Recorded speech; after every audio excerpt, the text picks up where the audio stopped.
اعوذ باللہ من الشیطان الرجیم بسم اللہ الرحمن الرحیم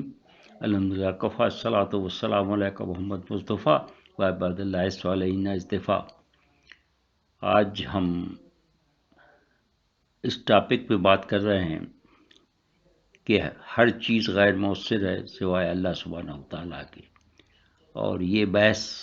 اس بات کو اس لیے زیر بحث لا رہے ہیں کہ اکثر لوگ اس پہ غور نہیں کرتے، اور بہت سی اس کی وجہ سے وہ شرک خفی میں مبتلا ہو جاتے ہیں اور فریکوینٹلی اسے استعمال کرتے رہتے ہیں، جبکہ انہیں یہ احساس تک نہیں ہوتا کہ وہ کیا کر رہے ہیں۔ حقیقت یہ ہے کہ جب تک کہ اللہ سبحانہ تعالیٰ اسے اثر سے نہ نوازے کوئی بھی کچھ نہیں کر سکتا۔ یہ وہ کلیہ ہے جو کہ اسلام کی اساس ہے۔ یہ میرا اپنے خیالات نہیں ہیں، لیکن جب اللہ سبحانہ تعالیٰ کسی کو نوازنا چاہے تو کہیں سے کسی کو بھی رہنمائی عطا فرما سکتا ہے۔ یہ بات تقریباً تمام مسلمانوں کے علم میں ہے، جو کہ دین میں تھوڑی بھی شدھ بدھ رکھتے ہیں کہ کرونا کو دنیا میں آئے ہوئے سال ہونے کو آیا، مگر کسی کے ذہن میں اس کا یہ جواب نہیں آیا جو میرے ذہن میں پچھلے دنوں آیا کہ میں دنیا ٹی وی کا پروگرام پیام صبح دیکھ رہا تھا جو انیق احمد صاحب پیش کرتے ہیں، اور مجھے بہت پسند ہے اس لیے کہ وہ بہت اچھا پروگرام ہے، اور سب سے بڑی بات یہ ہے کہ وہ فرقہ واریت سے پاک ہے، اور اس میں ہر ہفتے 2 دن سوال و جواب کا پروگرام بھی ہوتا ہے، جس میں بہت سے جید علماء حصہ لیتے ہیں اور بہت کچھ سیکھنے کو ملتا ہے۔ جبکہ یہ پروگرام شروع ہوتا ہے اللہ سبحانہ و تعالیٰ کے نام سے، جس میں قرآن کی تفسیر ہوتی ہے، دونوں مکتب فکر کے علماء شریک ہوتے ہیں، اور ختم ہوتا ہے حضرت علی کرم اللہ وجہ کے قول پر۔ اسی میں اس دن مفتی منیب الرحمان صاحب، چیئرمین رویت ہلال کمیٹی، سوالوں کا جواب دے رہے تھے، جس نے مجھ جیسے جاہل کی آنکھیں کھول دیں کہ ہر شے غیر مؤثر ہے جب تک کہ اللہ سبحانہ وتعالیٰ اسے اثر نہ دے۔ وہ ایک صاحب کے اس سوال پر تھا کہ متعدی بیماری کیا ہے اور ایسا کیسے ہوتا ہے، وہ کچھ پر اثر کرتی ہے، کچھ پر بالکل نہیں۔ ان کا جواب تھا کہ اللہ سبحانہ وتعالیٰ جس کے لیے اسے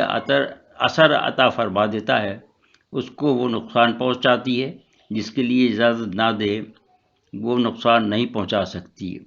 اس جواب میں میرا ذہن فوراً قرآن کی آیت کی طرف گیا،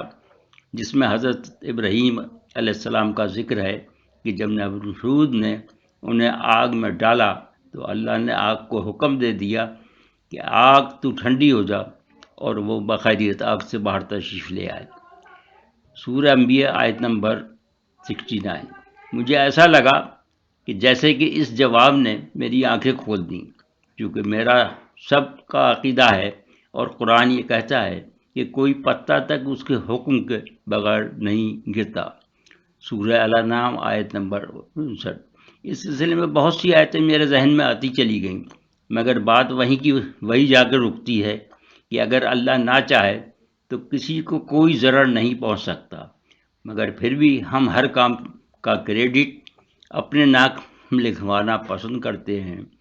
اور یہ جانتے ہوئے بھی کہ وہ کسی صاحب کمال یا صاحب اختیار سے اپنی عطا کردہ صلاحیت چھین لے تو وہ کچھ بھی نہیں کر سکتا، مگر ہم اس کا اظہار نہیں کرتے، جس سے کریڈٹ اللہ سبحانہ تعالیٰ کے نام ہو جاتا ہے، جبکہ سچائی یہی ہے۔ جیسی ایک کہاوت مشہور ہے کہ رب راضی تو سب راضی۔ مجھے یہ دیکھ کر دکھ ہوتا ہے کہ ہم کہلاتے تو مسلمان ہیں، مگر ان مواقعوں پر بھی جہاں ہمیں قدرت تبلیغ کرنے کا موقع دیتی ہے، جو کہ بحیثیت مسلمان ہم پر فرض ہے، ہم وہاں بھی اوروں سے لے کر ان کے عقائد کو فروغ دینے کی کوشش کرتے ہیں، مگر اپنے عقائد کی بات نہیں کرتے جن میں کوئی شک و شبہ نہیں ہے۔ یہی دیکھ لیجئے کہ دنیا یہ جاننا چاہتی ہے کہ وہ کیا راز ہے کہ پاکستان کے لوگ اس وبا سے کیوں کم متاثر ہوئے؟ سب کا جواب ایک ہی ہے کہ ہم نے پلاننگ بہت اچھی کی، اس کا کریڈٹ فلاں اور فلاں کو جاتا ہے، یا ہماری قوت مدافعت اوروں سے بہتر ہے۔ کوئی ان سے پوچھے کہ قوت مدافعت کون عطا کرتا ہے تو بغلیں جھانکنے لگیں گے۔ حالانکہ یہ بہترین موقع تھا دنیا کو بتانے کا کہ اگر بات یہاں سے شروع کرتے کہ جب دنیا میں کوئی متعدی بیماری کے بارے میں کچھ نہیں جانتا تھا، اور نہ یہ کہ اسے کیسے بچا جا سکتا ہے، اس وقت بھی پیغمبر اسلام صلی اللہ علیہ وآلہ وسلم یہ راز جانتے تھے کہ اس کا توڑ یہ ہے کہ لوگ ان بستیوں میں نہ جائیں جہاں مرض پھیلا ہوا ہے، اور جو وہاں پہلے سے موجود ہیں وہ وہیں ٹھہرے رہیں۔ پھر لوگوں میں تجسس پیدا ہوا، اور وہی بات اللہ سبحانہ وتعالیٰ پر جا کر ختم ہوتی ہے جو کہ تمام صفات کا مالک ہے۔ اس طرح اسلامی حقانیت کو ثابت کرنے کا باعث ہوتے، مگر مشکل یہی ہے کہ ہم میں سے کتنے اسلام سے واقف ہیں، کتنے اسلام پہ عامل ہیں۔ اس کا جواب آپ پر چھوڑتا ہوں۔ اس کے برعکس جب دنیا وجہ جاننا چاہتی ہے، ہم ان کے تجسس کو دبانا اور غلط راستے پر ڈالنا چاہتے ہیں، حالانکہ قرآن ہر ایک میں ہر کیوں کا جواب موجود ہے اور جواب دے رہا ہے۔ جواب یہ ہے کہ جب دنیا میں ظلم، زیادتی اور برائی حد سے بڑھ جائے تو اللہ سبحانہ وتعالیٰ پہلے مسلسل چھوٹے چھوٹے جھٹکوں کے ذریعے انسانیت کو خبردار کرتا ہے، پھر بھی اگر لوگ باز نہ آئیں تو ان پر عذاب بھیج کر ان ظالم قوموں کا نام و نشان دنیا سے مٹاتا رہا ہے، جن میں بہت سو کے قصے قرآن میں موجود ہیں اور یقیناً دوسری الہامی کتابوں میں بھی ہوں گے، کیونکہ مجھے ان پر عبور حاصل نہیں۔ میں ان کے بارے میں کچھ قطعی طور پر نہیں کہہ سکتا۔ ہاں یہ کہہ سکتا ہوں کہ جب پہلے عذاب آئے تو دنیا بہت چھوٹی تھی، لہذا ایک بستی تباہ ہوتی تو دوسری کو اکثر خبر نہیں ہوتی، مگر دنیا کے گلوبل ولیج بننے کے بعد یہ پہلا موقع ہے جو کہ پوری دنیا کو ایک جرثومہ بری طرح متاثر کر رہا ہے۔ سارا نظام الٹ پلٹ ہو چکا ہے، مادی